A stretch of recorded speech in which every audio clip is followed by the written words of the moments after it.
मंदिरासमोरील ह्या किरकोळ विक्रेत्यांना शिस्त लावेल तरी कोण? महिलांची कुचंबना, छेड कशी थांबणार? श्री भक्तांचा व शहरवासियांचा प्रश्न. शेगाव येथील श्री संत गजानन महाराज मंदिराबाहेरील किरकोळ विक्रेत्यांना शिस्त लावेल तरी कोण, असा मोठा प्रश्न श्री संत गजानन महाराजांचे भक्त करीत आहेत. महाराजांचे दर्शन घेऊन मंदिरातून बाहेर पडल्याबरोबर थेट गेटवरच काही विक्रेते हातात वस्तू घेऊन विक्री करतात.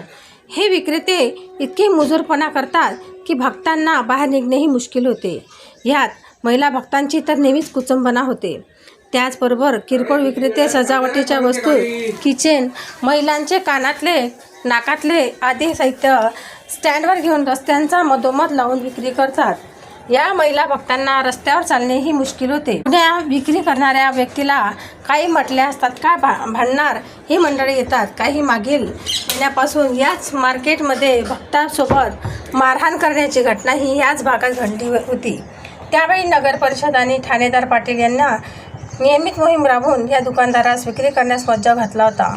मात्र आता परिस्थिती पुन्हा जास्त बिघडली असून या ठिकाणी महिलांची छेड, धक्काबुक्की, किरकोळ भांडणे वाढली आहे.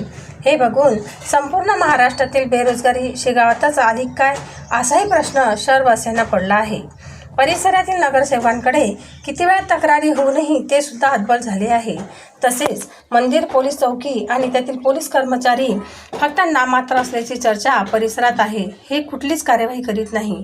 त्यामुळे शहर पोलीस आणि नगर परिषद यांनी संयुक्तरित्या कार्यक्रम राबवून तर अतिक्रमणावर निर्बंध लावावे अशी मागणी होत आहे. दोन्ही विभाग ह्या बाबी किती गांभीर्याने घेतात याकडे परिसरातील नागरिक व श्री भक्तांशी लक्ष लागले आहे. सनसनी न्यूज शेगाव.